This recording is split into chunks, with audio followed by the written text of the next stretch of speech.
Roberto, buen día, ¿cómo te va? Muy bien. Bueno, viendo cómo se comportan las clases medias con un gobierno nacional como el que tenemos hoy en día, que se enfrenta a los intereses de los sectores hegemónicos, hay que decir que ha habido evidentes mejoras en los niveles de consumo en los últimos años en la Argentina, muy evidentes.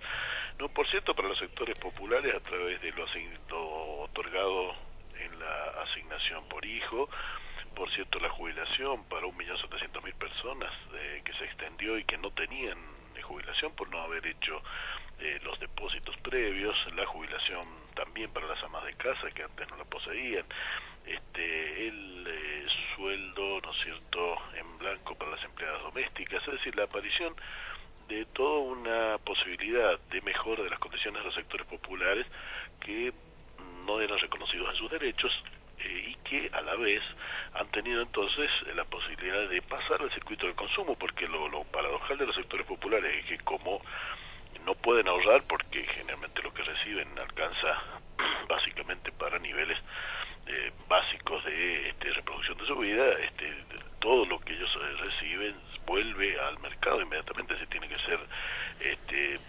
necesariamente invertido, tiene que ser necesariamente puesto en compras, cosa que no sucede con las clases medias y altas que pueden ahorrar. Y estas clases medias hoy se van de vacaciones 4 o 5 veces al año o más en estos fines de semana largos que hemos visto que hay gente que sale a los 15 días de haber salido antes, ya vuelven a salir otra vez, se van a Chile o se van a la costa, o se van a la Sierra de Córdoba, o se van a San Rafael, en fin, esto es permanente. Hay modelos, bueno, un aumento del número de automóviles enorme que se nota precisamente los problemas de tránsito que hay hoy acá, por ejemplo, en la ciudad de Mendoza, y no los teníamos antes, porque el número de automóviles comprados es enorme, ¿no? Se puede ver en cómo están los restaurantes los días viernes o sábados, a menudo completos. En la ciudad de Buenos Aires es impresionante esto, y en la compra y aumento de bienes. No sé, que creo que es indisputable y evidente que ha habido un fuerte aumento del poder de compra desde que se instaló el gobierno kirchnerista en el año, ¿no es cierto?, 2004, pero sobre todo en adelante, en los últimos años esto se ha hecho muy visible, ¿no? 2003, ¿no? Entonces no siempre, sin embargo, los sectores medios advierten que están mejor, ¿no? Porque uno ve que en esos sectores hay mucha resistencia al gobierno, ¿no? ¿Por qué esa resistencia? ¿No? Por una ideología quizá que a partir de ella suelen coincidir con la prédica mediática hegemónica de que todo estaría mal, ¿no? Eso que Capusotto ha sabido ironizar con el todo mal que uno con escuchar a muchas radios o canales de televisión advierte, y las clases medias suelen coincidir, digamos, con esa expectativa, ¿no? Incluso uno ha advertido el síntoma curioso de gente que dice, bueno, yo estoy bien, pero el país está mal, ¿no? Porque él está bien, pero como le dicen todo el día que el país no estaría bien, entonces recitan eso, ¿no?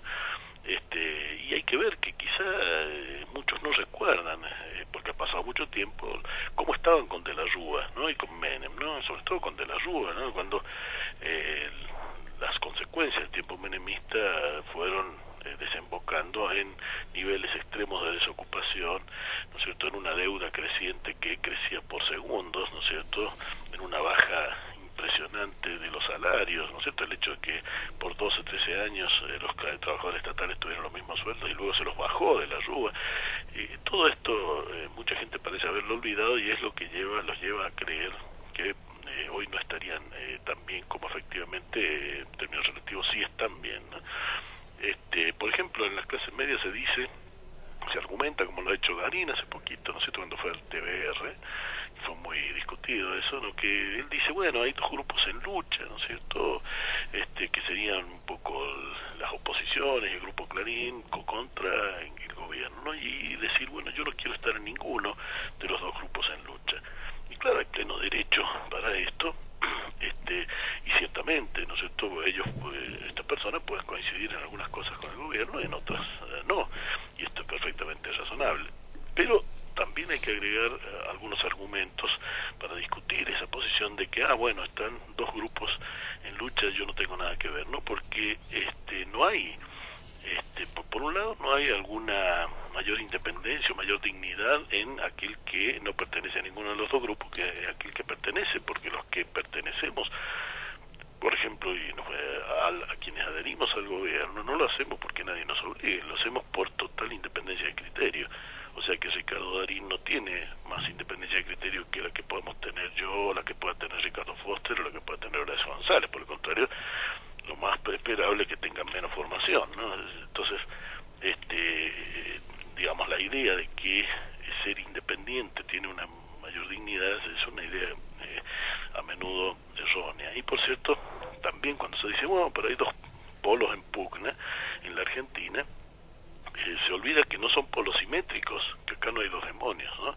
Es decir, un polo es el gobierno nacional, que ha sido elegido por el pueblo con el 54% ahora de los votos y antes el 44%, así con un apoyo muy mayoritario de la población, y el otro no lo eligió nadie, si son los dueños de los grandes medios o son, ¿no es cierto?, aquellos que han perdido las elecciones y que representan cada uno a sectores bastante minoritarios de la población nacional, ¿no? Así que, bueno, ese argumento de los dos polos tiene también cierto margen de problemas, ¿no? Lo cierto es que hay efectivas razones de preocupación que pueden esgrimir estos sectores medios actualmente, ¿no? Por ejemplo, la inflación. Es verdad que la inflación preocupa, pero también es verdad que lo importante es hablar de poder adquisitivo, no de inflación, porque sí es medio absurdo ver que se habla todo el tiempo de la inflación y sin embargo mejora las posibilidades de compra de la gente.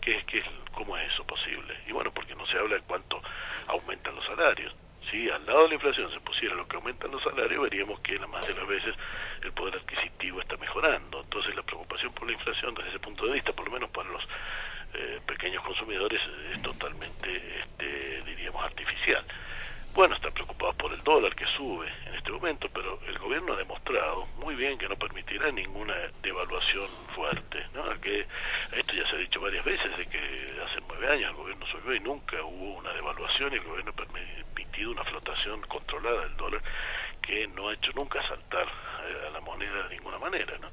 Y por cierto, es de esperar que irá perfeccionando los mecanismos para la compra por los pequeños, ¿no es cierto?, consumidores o ahorristas, que hoy tienen cierto problema para poder conseguir dólares para viajar, por ejemplo, ¿no? En esto hay algo que perfeccionar de parte del gobierno, y bueno, es de esperar que esto se vaya haciendo en la medida de que se vaya en la práctica viendo qué problemas surgen, ¿no?, con las actuales limitaciones en la compra de dólares que están permitiendo que no se haya fuga de capitales del país, ¿no? Bueno, tenemos huelgas por las paritarias, pero es muy bueno que existan paritarias. Antes no había paritarias en la Argentina, es un gran logro que existan paritarias. Y por otro lado, vemos, por ejemplo, acá en el caso de salud de Mendoza, que el gobierno está otorgando el 27%, ¿no? El 10% que ya dio en enero, más 17%, 27% contra una inflación que, según los grupos privados, apenas fue del 21%. O sea que lo que se está dando es una enorme mejora del poder adquisitivo de la gente de salud, que si no quiere verlo es porque, bueno, supone que está en algún país donde las mieses caen desde el aire, porque realmente no se puede entender de otro modo. Así que hay una buena ganancia para los trabajadores y hay condiciones para que esa huelga no exista, ¿no? De modo, estoy respondiendo a algunas de las preocupaciones que pueden tener estos sectores medios que a menudo tienen una relación conflictiva con el gobierno. De modo que uno puede advertir que el proceso general del país a través de estos años es un proceso bien orientado, es un proceso que estratégicamente ha colocado al país en una baja de la deuda externa, en un fortalecimiento de las condiciones macroeconómicas y en una mejora de los niveles de consumo de gran parte de la población, más una inclusión social de sectores que estaban fuera de los espacios mínimos de recepción de servicios, ¿no es cierto? Y en todo caso lo que cabe discutir es cómo ir mejorando esto, cómo luchar contra las limitaciones o errores de este proceso, y si se tiene una posición opositora, en todo caso que esta posición pueda darse por vía argumental y no por estos sectores medios y altos que se expresaron en el acto del PRO, ¿no es cierto?, donde se estaba haciendo ese supuesto abrazo a la justicia y donde en realidad se expresó un odio de clase brutal, se expresó una total falta de argumento y bueno, se llevó a la violencia física y a golpear a una persona de 678. Cuando se han perdido los argumentos se recurre a la violencia, ¿no? Sí, la verdad. Repudiamos desde acá, desde Radio Nacional Mendoza, y nos solidarizamos con nuestros colegas de 678 por este hecho que le sucedió con esta violencia, digamos, con que fueron tratados allí en ese lugar. Sí, es que era muy repudiable y por cierto no fue casual, sino que fue esto, digamos, de alguna manera fogoneado por personajes como Amadeo, ¿no? Se ha visto este político dualdista, hoy, que es una especie de títere del PRO, ¿no es cierto?